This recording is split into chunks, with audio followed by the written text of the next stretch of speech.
Bonjour, on se retrouve aujourd'hui pour parler des réducteurs de son sur les AR-15 et autres armes similaires. Mais avant de vous expliquer la genèse de cette vidéo, un grand merci à testgun.fr qui m'accueille sur son stand et un grand merci à RDS Industries qui m'a confié ce réducteur de son qui est un Vortex CF22C. Et pour des raisons youtubesques, je ne peux pas mettre le lien des sites en description, mais vous y trouverez leurs réseaux sociaux. Alors pourquoi mettre un réducteur de son ou un silencieux? Car le terme est techniquement valable, car sur le brevet d'Hiram Maxim qu'il a déposé en 1921, c'est bien écrit silencieux. Pour vous donner un peu le contexte et la raison de cette vidéo, il y a quelques temps, je suis allé au stand avec mon AR et le réducteur de son, et on m'a dit « Pourquoi tu mets un silencieux? On a le droit de faire du bruit au stand ».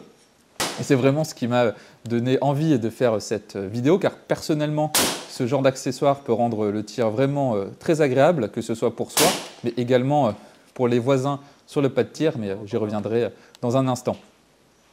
Là, je vais vous présenter quels sont pour moi les inconvénients et les avantages de ce type d'accessoire. Premièrement, une utilité qui est davantage pour les militaires que pour nous humbles tireurs sportifs, et que cela va permettre de masquer la provenance du tir. Bien que ne pouvant pas masquer le bang supersonique du projectile, la provenance des tirs va être plus difficile à déterminer, ce qui est techniquement un réel avantage.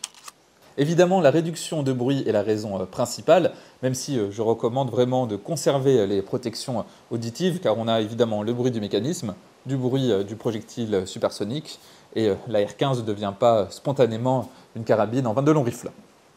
Néanmoins, cette baisse de bruit rend le tir plus agréable, surtout quand on est à plusieurs à tirer, car les compensateurs et freins de bouche sur les AR-15 ont tendance à être très bruyants, peut-être même dérangeants pour les personnes qui sont situées à côté de vous.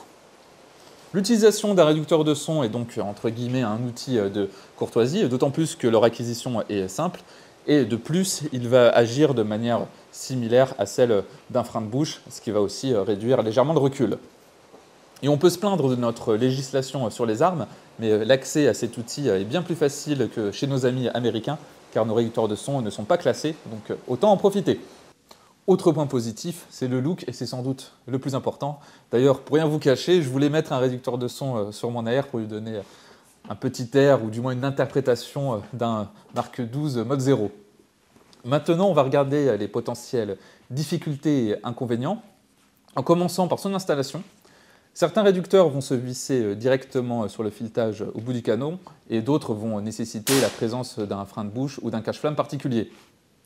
Dans mon cas, il vient s'installer directement sur un cache-flamme A2 standard, ce qui est fort pratique.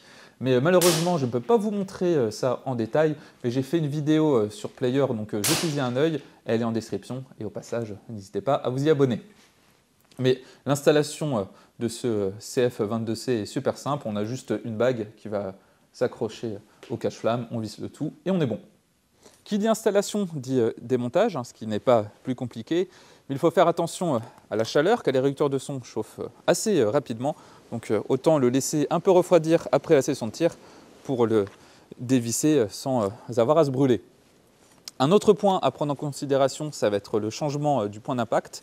Et là, je vous renvoie à ma vidéo sur le sujet, mais le point d'impact peut changer avec le réducteur de son, donc il faut le prendre en compte quand on tire.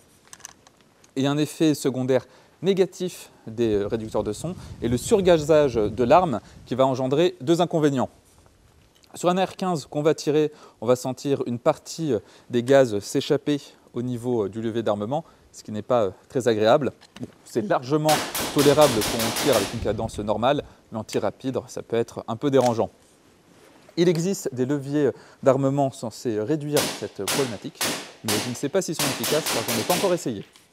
Cela va aussi engendrer un encrassement supplémentaire et donc nécessiter un nettoyage plus approfondi. Là encore, dans le contexte du tir sportif, ce n'est pas vraiment rédhibitoire. D'ailleurs, vu que j'ai encrassé mon AR-15, on verra son état dans une prochaine vidéo de nettoyage que je filmerai bientôt, car j'ai tiré environ une centaine de cartouches avec le réducteur de son.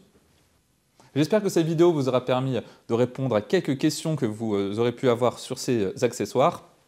Vous l'avez deviné, je pense que les avantages compensent largement les inconvénients de ces réducteurs de son. Et quand je sors mon AR-15 pour aller tirer, il est dans 95% des cas dans cette configuration. Je vous invite, comme d'habitude, à vous abonner à la chaîne si ce n'est pas déjà fait. Et si vous le pouvez, n'hésitez pas à rejoindre le Tipeee en description. Sur ce, on se dit à bientôt pour une prochaine vidéo.